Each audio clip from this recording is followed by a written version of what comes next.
నమస్కారం. నమస్కారం అండి.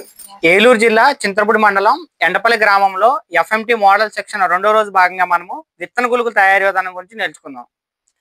ముఖ్యంగా మనం విత్తన గుళికలు ఎందుకు తయారు చేస్తామంటే, సాధారణంగా ఏదైనా విత్తనం మొలకెత్తాలంటే 22 నుంచి 25% మిల్లీమీటర్ల వర్ష ప్రాంతం అనేది మనకు అవసరం.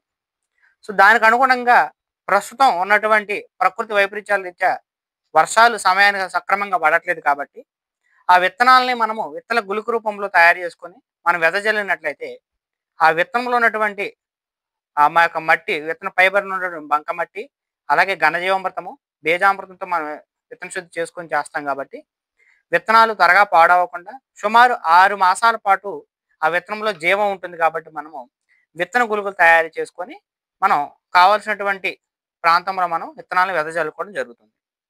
ఇక విత్తన గుళికలకి కావాల్సింది ఏంటంటే, బాగా విత్తనాన్ని ఏవైతే ఉన్నాయో అంటే పప్పు జాతికి సంబంధించి విత్తన గుళిక రూపంలో తయారైనటువంటి విత్తనాలు మాత్రమే మనం తీసుకోవాలి. అలాగే మనము పెసలు, కందులు, ఉలవలు ఈ రకంగా మనము విత్తనాలు తీసుకున్నాం. దీనికి ముఖ్యంగా ఘనజీవామృతము, బంకమట్టి, బాగా జల్లించినటువంటి బంకమట్టి, అలాగే జల్లించినటువంటి బూడిద, అలాగే బీజామృతము, కొద్దిగా నీరు, ఇవి ఒక గోనె సంచి సమూహంతో మనము విత్తన గుళికలు తయారు చేయడం జరుగుతుంది. వీటిలో భాగంగా ముఖ్యంగా మనము ముందుగా ఒక రకమైన విత్తనాన్ని తీసుకొని దాన్ని బీజామృతంతో విత్తన శుద్ధి చేస్తాం. బీజామృతంతో విత్తన శుద్ధి చేస్తాం. ఓకే, ఇవన్నీ కూడా తీసుకొని మనము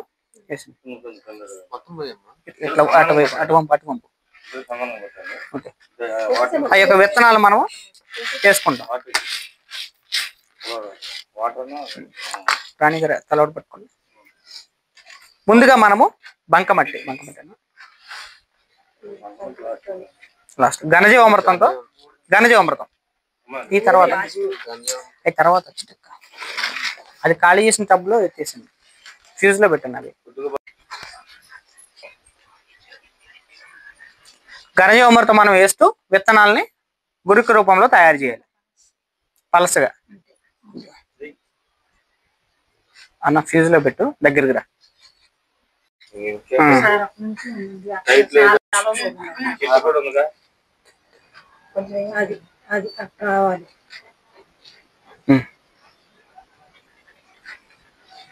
కొంచెం వస్తే బాగుంటుంది. ఓకే, ఇటు చూపించండి. ఓకే, ఇటు చూపించండి, దగ్గరికి వచ్చావా. ఇలా ఈ విధంగా విత్తనాలని 3 నుంచి 5 రెట్లు మందం వచ్చే విధంగా మనము ఘనజీవామృతము, బంకమట్టి, అలాగే బూడిద ఇవి వాడుతూ మన విత్తనాన్ని ఇట్లా లేయర్లుగా తయారు చేసుకోవాలి. ఇలా తయారు చేసుకున్నటువంటి విత్తన గుళికలు మనము ఎక్కడైతే అవసరం అవుతుందో మన పంట క్షేత్రంలో వెదజల్లుకున్నట్లయితే సుమారుగా మనకి 10-15 రోజులుగా ఒక చిన్న తేలికపాటి మంచు కురిసినా సరే విత్తనాలు ఈజీగా మొలకెత్తడానికి ఆస్కారం ఉంది. రైతు సోదరులందరూ కూడా ఈ విధంగా విత్తన గుళికలు తయారు చేసుకొని ఎటువంటి వర్షం లేకపోయినా సరే విత్తన గుళికలు ఇలా తయారు చేసుకున్నట్లయితే 6 నెలల పాటు సుమారుగా మనకి విత్తనంలో జీవం ఉంటుంది. తద్వారా మనము మంచి మేలైనటువంటి దిగుబడులు సాధించడానికి ఆస్కారం ఉంటుంది. ఇదే కాదు, పిఎండిఎస్ఏ కాకుండా ఏ విత్తనాలైనా సరే విత్తన గుళిక రూపంలో తయారు చేసుకుంటే విత్తనం అనేది చెడిపోకుండా ఉంటుంది. అందరూ కూడా మన రైతు సోదరులందరికీ కూడా ఈ విధంగా విత్తన గుళిక తయారీ విధానం నేర్పించి మనమంతా కూడా ప్రగతి బాటలో పయనిద్దాం, ప్రకృతి వ్యవసాయాన్ని ఆచరిద్దాం.